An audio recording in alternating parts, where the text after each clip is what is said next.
멀어지는 인연의 법칙, 운은 어디서 새는가? 나는 평생 사람 속에서 살았다.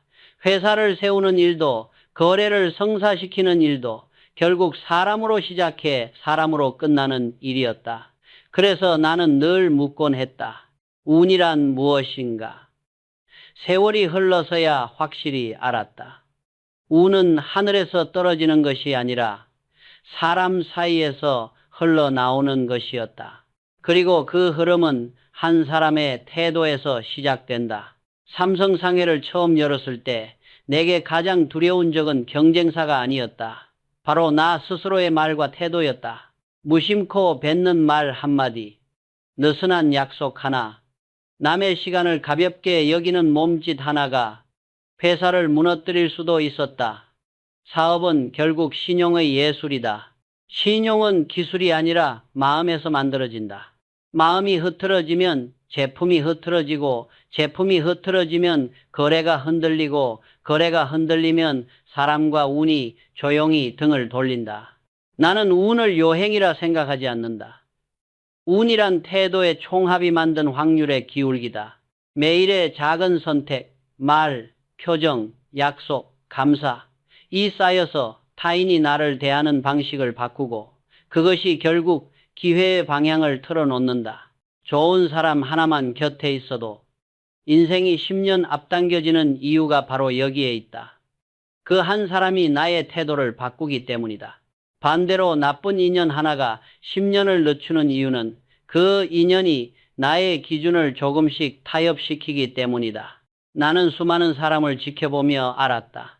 인연이 떠나는 사람에게는 일정한 징후가 있다.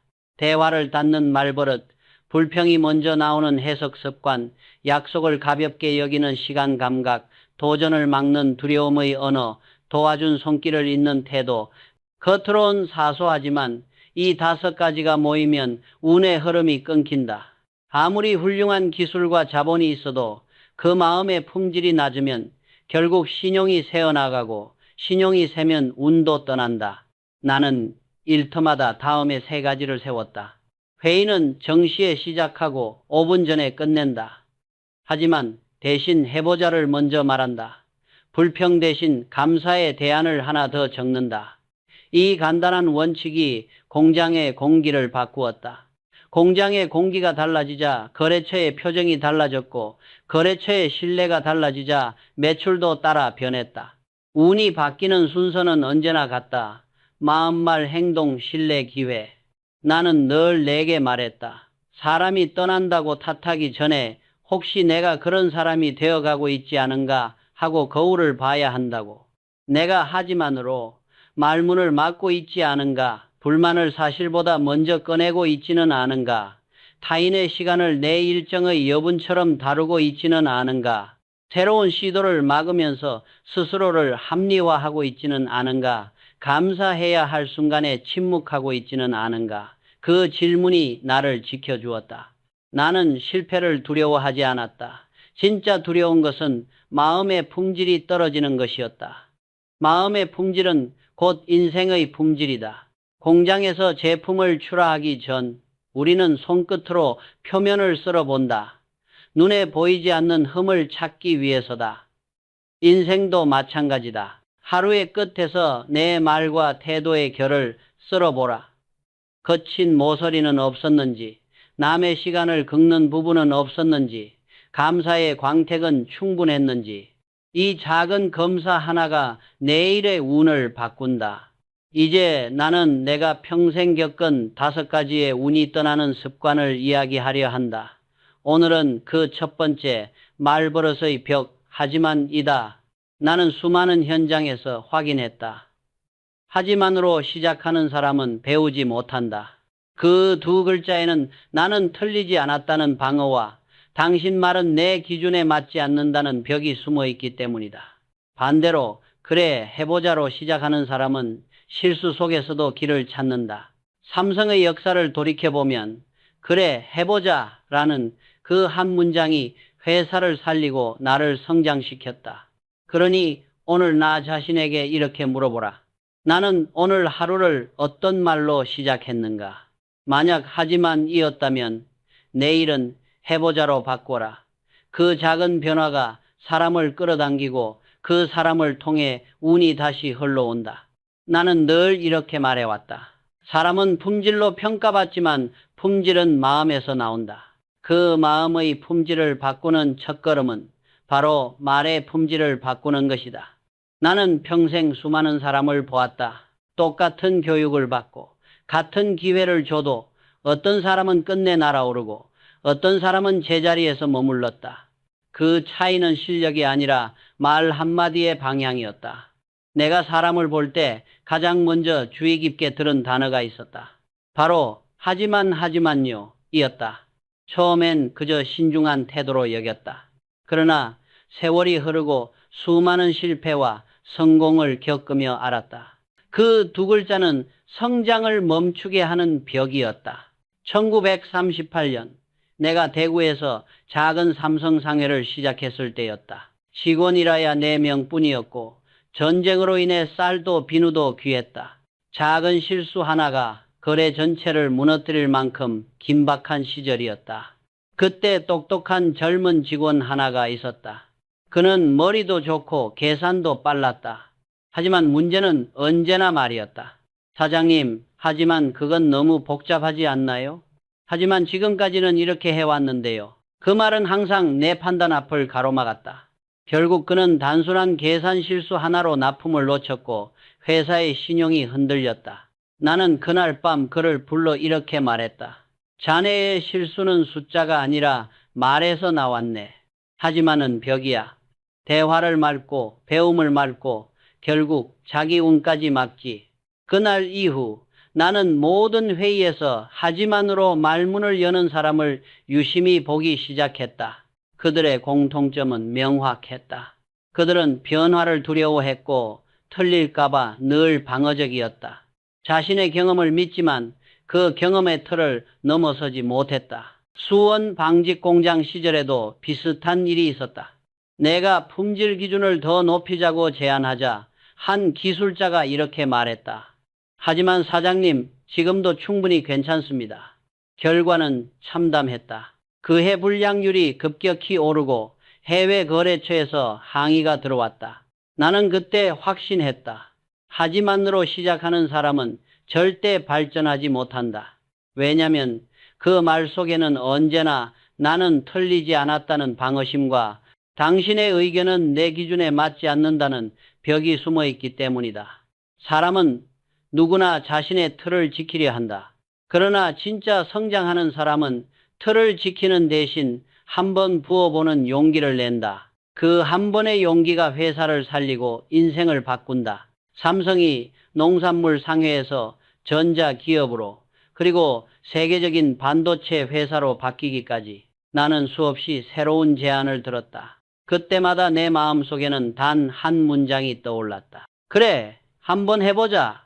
그 네 글자가 회사를 움직였다. 삼성이 하지만으로 시작했다면 오늘의 대한민국 산업사는 전혀 달라졌을 것이다. 나는 수많은 회의에서 젊은 직원들에게 이렇게 물었다. 왜 자네는 늘 하지만으로 시작하나?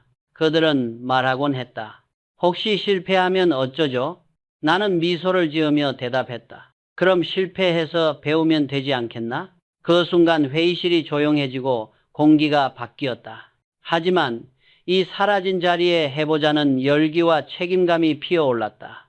이 차이는 단순한 언어의 문제가 아니다. 그건 삶을 대하는 태도의 문제다. 하지만으로 사는 사람은 두려움 속에 기회를 놓치고 해보자로 사는 사람은 실수 속에서도 길을 찾아낸다. 나는 인생을 걸고 배웠다. 성공은 머리로 하는 것이 아니라 태도로 쌓는 것이다. 태도의 첫걸음은 바로 말이다. 한 사람의 말이 조직의 공기를 바꾸고 그 공기가 결국 회사를 움직이며 회사가 나라의 산업을 바꾼다. 지금 이 글을 읽는 당신에게 묻고 싶다. 오늘 하루 당신의 입에서 먼저 나온 말은 무엇이었는가? 하지만이었는가? 아니면 해보자였는가? 그 작은 차이가 결국 사람을 끌어당기는 인생과 사람이 떠나는 인생을 갈라놓는다. 나는 확신한다. 한 사람의 태도는 한 기업의 운명을 바꾸고 한 문장의 말버릇은 그 사람의 인생을 새롭게 만든다. 그래서 나는 지금도 매일 스스로에게 다짐한다. 오늘도 하지만 이 아닌 해보자로 시작하라. 그 한 문장이 나를 이끌었고 삼성을 만들었으며 내 인생의 방향을 정해 주었다. 불평과 원망을 입에 달고 사는 사람. 나는 평생 수많은 사람을 지켜보았다.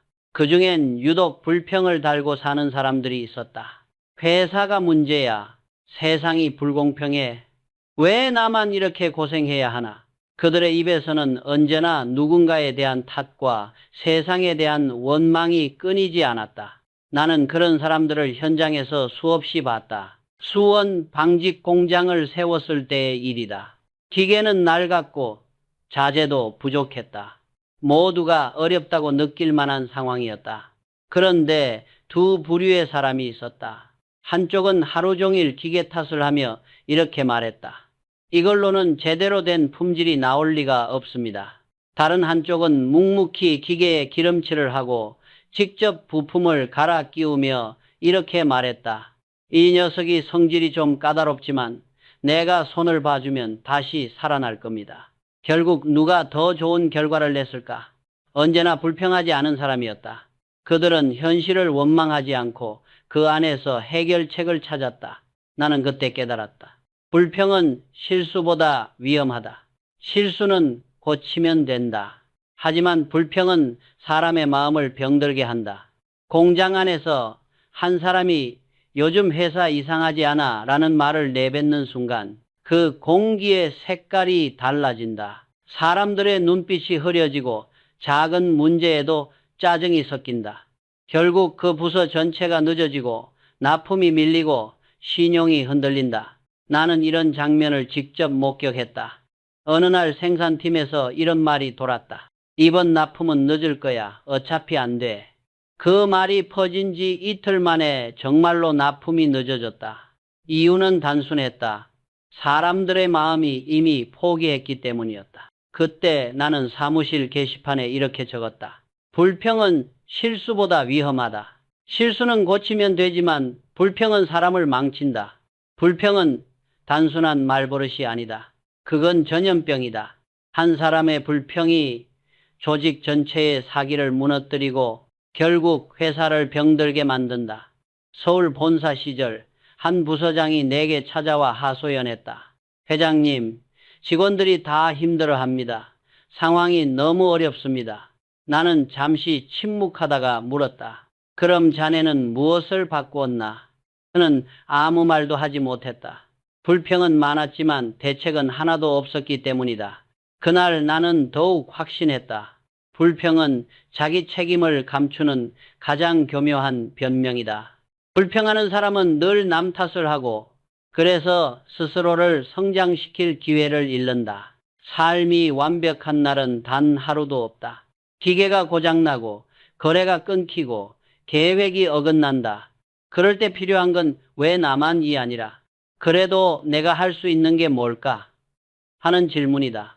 그 질문 하나가 사람의 운명을 바꾼다. 감사할 줄 모르는 사람은 결국 불평으로 흘러간다. 그리고 불평이 쌓이면 감사가 사라지고 감사가 사라지면 신용도 인연도 운도 함께 떠난다.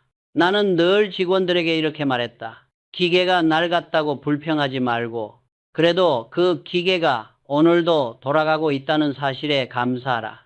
그건 단순한 정신론이 아니었다. 감사하는 마음이 생기면 스스로 문제를 해결할 힘이 생긴다. 반대로 불평은 그 힘을 갉아먹는다. 혹시 당신 주변에도 늘 불평만 하는 사람이 있는가? 그렇다면 거리를 두라. 그들의 말 한마디가 당신의 긍정적인 마음을 조금씩 갉아먹는다. 그리고 더 중요한 질문은 이것이다. 나는 혹시 그런 사람이 되어가고 있지 않은가? 그렇다면 오늘 하루만이라도 단 한 번 불평 대신 감사를 선택해보라. 세상은 그 한마디에 반응한다. 나는 평생 이 원칙을 믿었다. 불평은 운을 막고 감사는 운을 부른다. 사람과 운이 떠나는 이유는 거창한 실패가 아니라 작은 불만이 마음을 덮어버리기 때문이다. 감사하는 사람 곁엔 언제나 사람들이 모이고 그들이 모이는 곳엔 반드시 기회가 따라온다.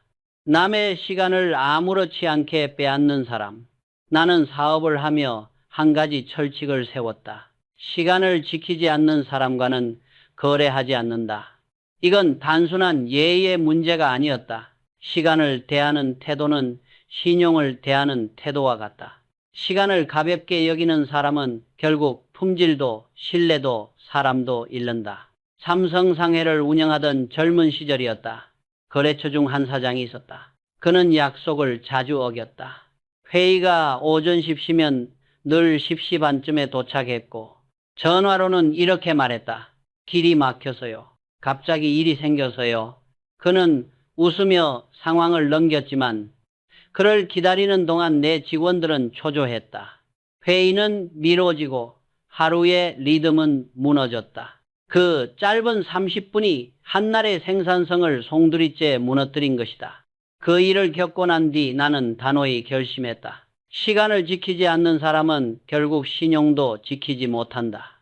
나는 그 거래를 깔끔히 끊었다. 몇 년 후 그 회사는 납기 문제로 결국 무너졌다. 그때 나는 더욱 확신했다. 시간을 가볍게 여기는 사람은 결국 자기 운을 흘려보낸다. 내게 있어 시간은 단순한 숫자가 아니라 약속의 무게였다. 그래서 나는 항상 직원들에게 말했다. 회의는 정시에 시작하고 5분 전에 끝내라. 그 5분이 서로의 신뢰를 만든다. 그 말은 규율이 아니라 철학이었다. 서울 본사 시절 나는 이런 일을 자주 겪었다. 회의 시간은 오전 9시로 정했는데 몇몇 간부들이 9시 2분 3분에 들어왔다. 나는 아무 말 없이 그날 회의를 취소하고 메모 한 장을 남겼다. 2분 늦으면 20년의 신뢰가 무너질 수 있다. 그날 이후 삼성의 회의는 단 한 번도 늦게 시작된 적이 없었다. 나는 직원들에게 늘 이렇게 말했다. 시간은 돈보다 귀하다. 돈은 잃어도 다시 벌 수 있지만 시간은 한 번 흘러가면 결코 돌아오지 않는다. 그래서 나는 약속한 시간보다 항상 5분 먼저 도착하는 습관을 들였다. 그건 단순한 예의가 아니라 신용의 시작이었다. 시간을 함부로 쓰는 사람은 대체로 남의 인생도 가볍게 여긴다. 잠깐만요 라는 말로 시작하지만 그 잠깐은 상대의 하루에서 한 조각을 빼앗는다. 그 한 조각이 모여 결국 신뢰의 틈이 된다. 나는 그런 사람들과는 거리를 두었다. 아무리 실력이 좋아도 아무리 성과가 뛰어나도 시간을 가볍게 여기는 사람은 함께 가지 못한다. 그건 단순히 습관이 아니라 사람을 대하는 마음의 무게이기 때문이다. 진짜 관계는 서로의 시간을 존중하는 데서 시작된다. 괜찮아, 잠깐이잖아 라는 말 뒤에는 상대의 하루, 계획, 집중력을 무시하는 태도가 숨어 있다. 나는 그런 사람과 오래 함께하지 않았다. 한 번은 이런 일이 있었다. 삼성의 한 젊은 간부가 늦게 출근하곤 교통이 막혀서요 라고 말했다. 나는 조용히 웃으며 이렇게 말했다. 그래서 자네는 오늘도 운이 막혔네. 그 한마디에 그는 얼굴이 붉어졌고 그날 이후 절대 늦지 않았다. 시간을 지키는 사람은 결국 운을 지키는 사람이다. 운은 정확한 리듬 위에서 움직인다. 그 리듬이 흐트러지면 아무리 큰 계획도 삐걱거린다. 나는 젊은 시절부터 이 원칙을 믿었다. 시간을 존중하는 태도는 곧 인생을 존중하는 태도다. 혹시 당신 주변에도 늘 늦는 사람, 말만 길게 느리고 시간을 훔치는 사람이 있는가? 그렇다면 조용히 거리를 두어라. 그들의 무심한 10분이 당신의 운을 조금씩 갉아먹는다. 그리고 스스로에게 물어보라. 나는 혹시 누군가의 시간을 빼앗는 사람은 아닌가? 만약 그렇다면 지금 이 순간부터 약속의 사람이 되어라. 그 한 가지 습관이 인생의 방향을 완전히 바꾼다. 나는 지금도 모든 일정을 시작할 때 마음속으로 이렇게 다짐한다. 시간을 지키는 사람은 결국 신용을 얻고 신용을 얻는 사람은 반드시 기회를 얻는다. 그것이 내가 평생 배운 시간과 운의 법칙이었다. 변화를 두려워하고 도전을 막는 사람. 나는 평생 안 된다는 말을 수도 없이 들었다. 그리고 놀랍게도 그 말의 대부분은 나를 아끼는 사람들의 입에서 나왔다. 그들은 걱정이라는 이름으로 내 발목을 잡았다. 1969년 내가 삼성전자를 세우겠다고 했을 때도 그랬다. 회장님, 너무 위험합니다. 우리나라에는 그런 기술이 없습니다. 지금도 충분히 잘하고 있는데 왜 굳이 전자까지 합니까? 모두 나를 위한다는 마음이었다. 하지만 나는 그 속에 숨어있는 두 가지 감정을 읽었다. 하나는 두려움, 다른 하나는 질투였다. 두려움은 이렇게 말한다. 혹시 실패하면 어쩌지? 질투는 이렇게 속삭인다. 당신이 나보다 더 멀리 가면 안 되는데. 이 두 감정은 언제나 도전의 불씨를 꺼뜨린다. 그리고 그 말들은 결국 나를, 회사를, 나라의 산업까지도 멈추게 만든다.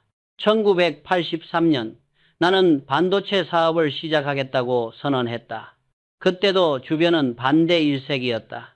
회장님, 그건 돈만 잃고 끝납니다. 일본도 완벽하지 않은데 우리가 어떻게 합니까? 지금 사업도 충분히 잘 됩니다. 나는 그들의 말을 다 들은 후 조용히 말했다. 지금의 안정을 선택하면 내일의 삼성은 없다. 그 결정은 미친 도전처럼 보였다. 그러나 그 도전이 오늘의 삼성전자를 만들었다. 만약 그때 내가 두려움에 굴복했다면 오늘 대한민국의 산업지도는 완전히 달라졌을 것이다. 나는 늘 이렇게 생각한다. 변화를 두려워하는 사람 옆에서는 아무리 똑똑한 사람도 성장할 수 없다. 그들은 걱정하는 척하지만 사실은 자기 과거의 실패를 덮기 위해 다른 사람의 시도를 막고 있는 것이다. 혹시 당신 주변에도 그런 이가 있는가? 괜히 힘 빼지 말라. 그 나이에 새로 시작해서 뭐 하겠냐? 아내도 지금 충분히 괜찮잖아.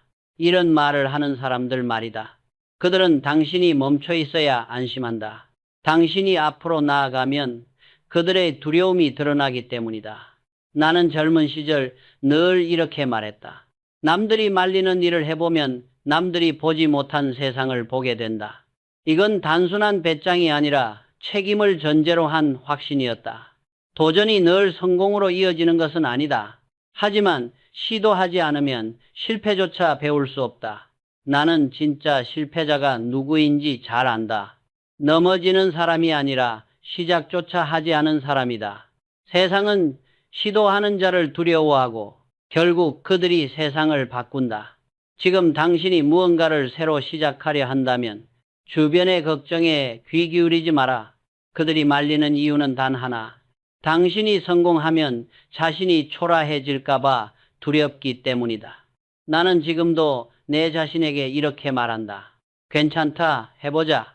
그 한 문장이 회사를 움직였고 그 한 결심이 내 인생을 바꿨다. 도전을 멈춘 사람에게는 과거만 남는다.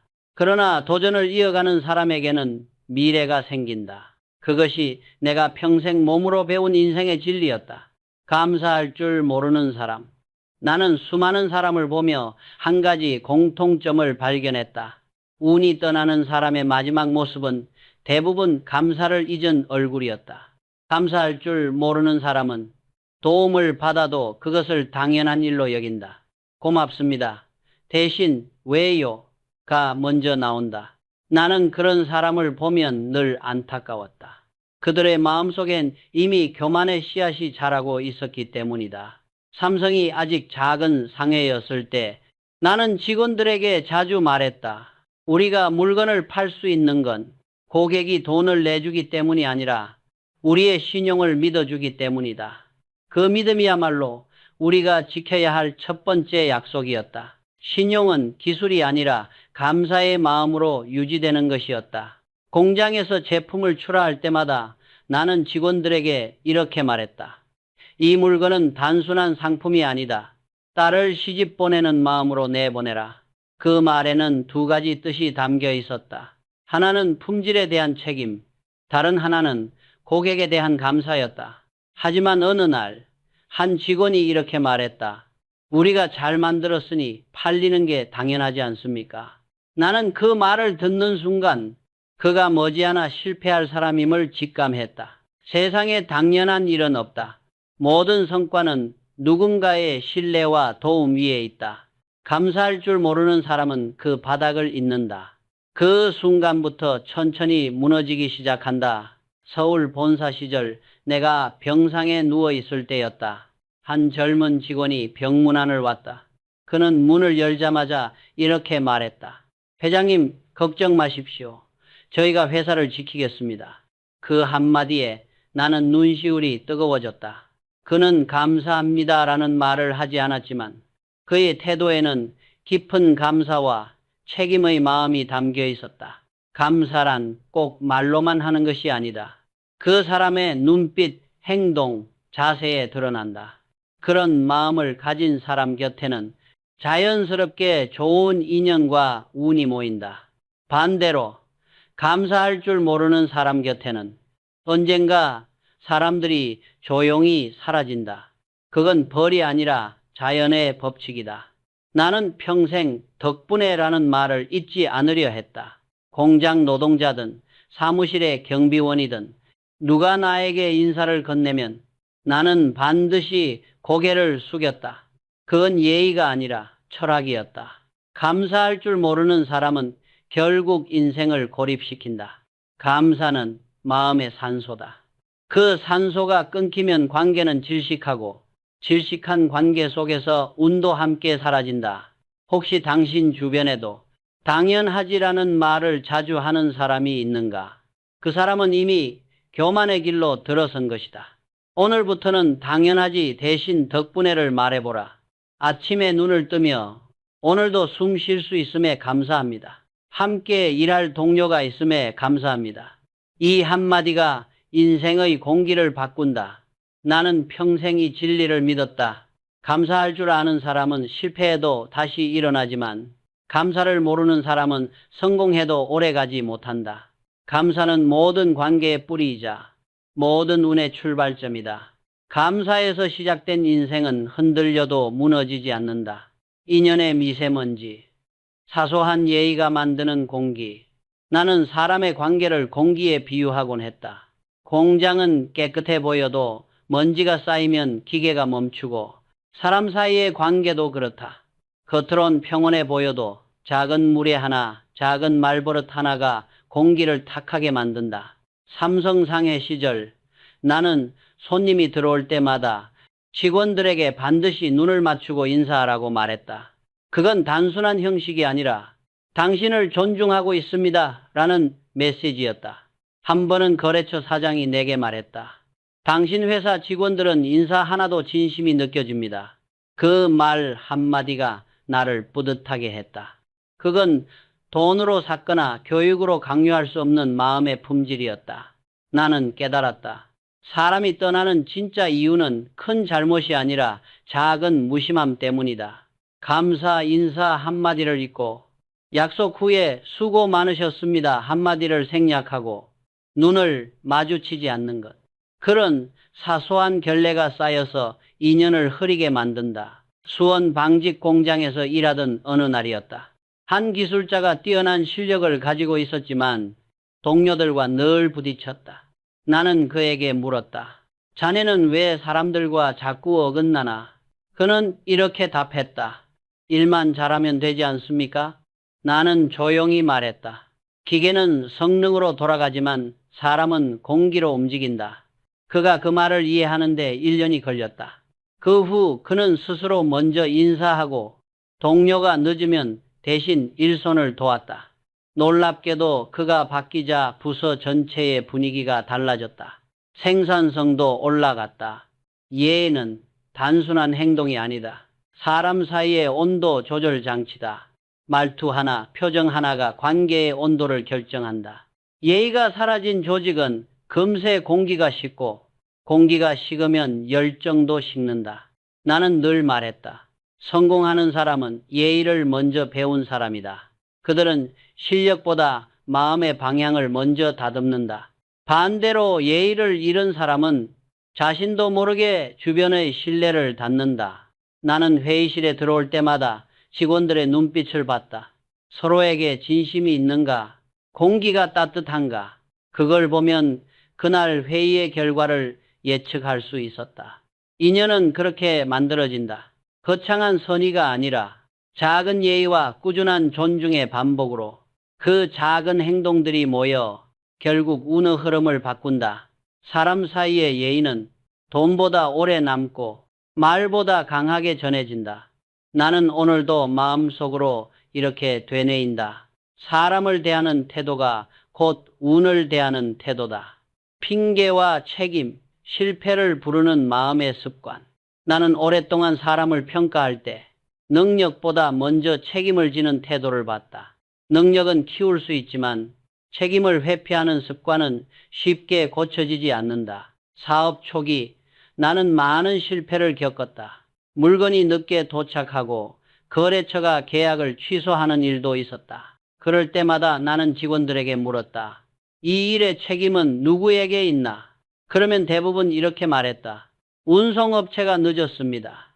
날씨가 안 좋았습니다. 거래처가 요구를 바꿨습니다. 그때 나는 단호히 말했다. 삼성의 이름이 들어간 이상 모든 일의 책임은 우리에게 있다. 남 탓을 하는 순간 문제는 외부로 도망가고 해결은 멈춘다. 핑계는 실패의 연료이고 책임은 성공의 시작점이다. 한 번은 이런 일이 있었다. 납품 기한을 어긴 부서장이 내게 보고서를 가져왔다. 그는 빽빽한 사유서를 써왔다. 자재가 늦어졌고 인력이 부족했으며 나는 그 종이를 찢으며 말했다. 변명은 보고서가 아니다. 해결책이 없으면 그건 그냥 핑계다. 그 후 그는 변명 대신 계획을 적어왔다. 오늘 밤 추가 인력을 투입하겠습니다. 내일 오전까지 납품하겠습니다.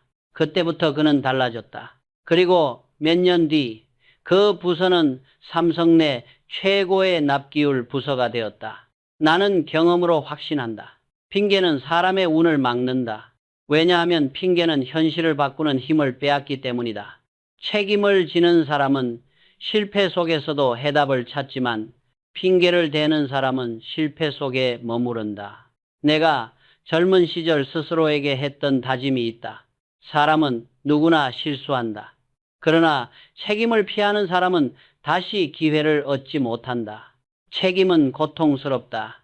하지만 그 고통을 견딘 사람만이 신뢰라는 가장 큰 자산을 얻는다. 나는 늘 직원들에게 말했다. 책임은 짐이 아니라 고난이다. 책임을 진다는 건 그 일을 내 힘으로 바꿀 수 있다는 신호다. 그래서 나는 직원들에게 실수를 숨기지 말고 먼저 보고하라고 했다. 문제를 숨기는 사람은 회사를 지킬 수 없다. 그것이 나의 신념이었다. 나는 이렇게 믿는다. 운은 완벽한 사람에게 가지 않는다. 대신 책임을 지는 사람에게 간다. 왜냐하면 운은 언제나 자신의 부족함을 인정하고 채우려는 사람을 향해 흐르기 때문이다. 혹시 당신도 최근에 무언가 잘 되지 않았는가? 그렇다면 이렇게 물어보라. 내가 진심으로 책임을 졌는가? 만약 그렇지 않다면 지금이라도 책임을 선택하라. 그 한 걸음이 인생의 방향을 바꾼다. 나는 지금도 이 말을 마음에 새긴다. 책임을 피하는 사람은 변명을 얻고 책임을 지는 사람은 신뢰를 얻는다. 그리고 신뢰가 쌓이면 그 위로 운과 인연이 돌아온다. 도전의 문장, 괜찮습니다. 제가 해보겠습니다. 내가 젊은 시절 가장 신뢰한 직원은 뛰어난 능력을 가진 사람보다 괜찮습니다. 제가 해보겠습니다. 이 한마디를 망설이지 않고 말하는 사람이었다. 그 말에는 두 가지 힘이 담겨 있었다. 첫째, 책임을 기꺼이 지겠다는 용기.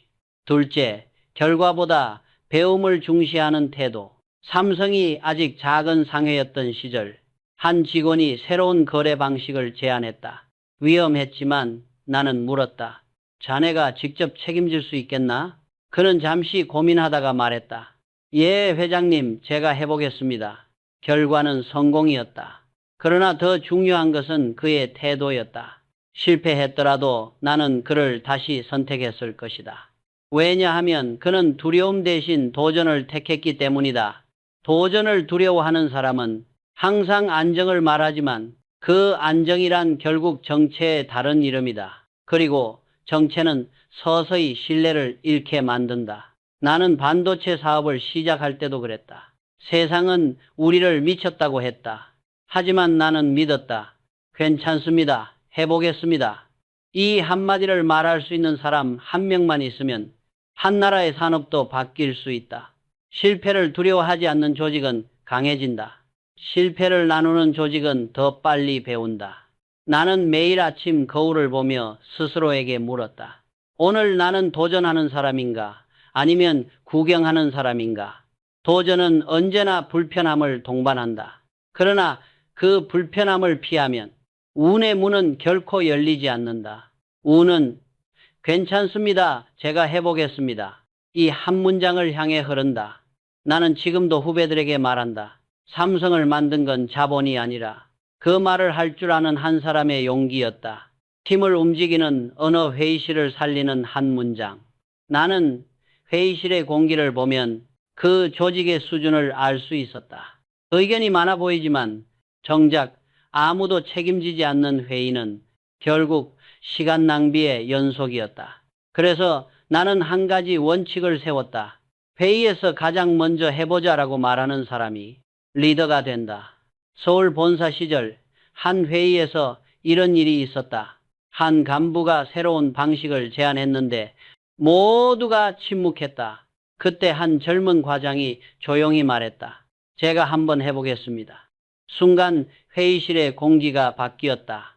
그의 눈빛이 팀 전체를 움직였다. 그 후 그는 단기간에 부서를 성공적으로 이끌었고 삼성의 핵심 인재가 되었다. 말 한마디가 공기를 바꾸고 공기가 사기를 바꾸며 사기가 결과를 바꾼다. 나는 늘 말했다. 조직을 살리는 건 제도가 아니라 문장이다. 그 문장은 언제나 긍정과 책임이 담긴 말이어야 했다. 하지만 여가 아닌 그래 해보자. 누가 하겠나가 아닌 제가 하겠습니다. 회의실의 언어는 곧 회사의 철학이다. 불평이 많은 회의는 멈춘 조직이고 감사가 많은 회의는 성장하는 조직이다. 나는 회의가 끝날 때마다 반드시 이렇게 말했다. 오늘 배운 것 하나만 내일 실천합시다. 그 작은 실천이 회사를 매일 1M씩 앞으로 나아가게 했다. 운을 부르는 습관 설계, 하루 루틴의 법칙. 운은 하늘의 선물이 아니다. 나는 운을 습관의 결과라고 믿는다. 매일 같은 시간에 일어나고 회의를 시간에 맞춰 끝내며 하루의 마지막에 감사 일기를 쓰는 것. 이 단순한 반복이 내 인생의 궤도를 바꿨다. 나는 젊은 시절부터 하루를 이렇게 설계했다. 새벽의 침묵 속에서 생각을 정리한다. 하루의 첫 생각이 그날의 방향을 정한다. 사람과의 약속은 어떤 일보다 우선한다. 신용은 지켜야 할 가장 큰 자산이다. 감사를 말로 표현한다. 마음속 감사는 아직 완성되지 않은 감사다. 하루를 마무리하며 스스로에게 묻는다. 오늘 나는 누구의 시간을 빼앗지 않았는가? 이 네 가지 루틴을 지키며 살았다. 그 결과 회사의 문화가 변했고 내 주변의 사람들도 달라졌다.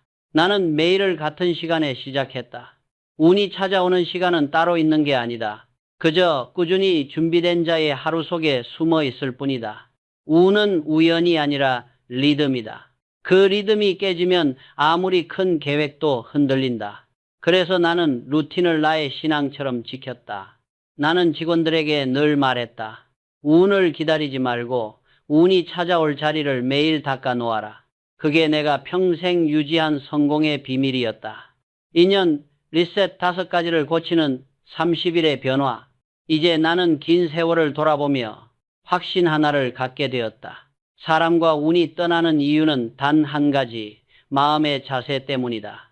하지만으로 시작하는 말, 불평이 입에 붙은 태도, 시간을 가볍게 여기는 습관, 변화를 막는 두려움, 감사를 잊은 교만. 이 5가지는 서로 다른 이야기가 아니다. 모두 하나의 뿌리, 마음의 품질 저하에서 비롯된다. 마음이 흐트러지면 관계가 흐트러지고 관계가 흐트러지면 운이 멀어진다. 나는 사업을 하며 수많은 흥망을 보았다. 누가 성공하고 누가 사라지는가? 결국 차이는 돈도 재능도 아니었다. 그 차이는 태도 한 끝이었다.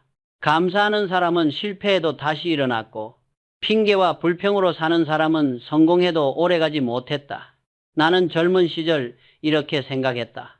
하루라도 빨리 나쁜 습관을 고치면 그 하루만큼 인생이 앞당겨진다. 이 5가지를 30일 동안 의식적으로 고쳐보라.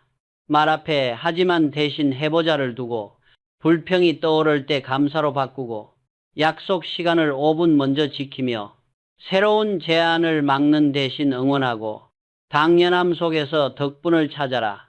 그 30일이면 충분하다. 그때부터 사람이 바뀌고 기회가 따라오며 운이 돌아온다. 나는 평생 이렇게 믿었다. 사람은 품질로 평가받고 품질은 마음에서 나온다. 마음의 품질을 높이면 인생의 품질도 반드시 따라 올라간다. 좋은 인연이란 결국 좋은 마음이 만든 결과다. 그리고 나는 마지막으로 이렇게 말하고 싶다. 당신이 어떤 사람을 곁에 두느냐보다 당신이 어떤 마음으로 사느냐가 당신의 운명을 결정한다. 이 말을 내 생의 마지막 교훈으로 남기고 싶다. 좋은 마음, 좋은 말, 좋은 태도. 그 3가지가 당신의 인연을 지키고 당신의 운을 다시 불러올 것이다.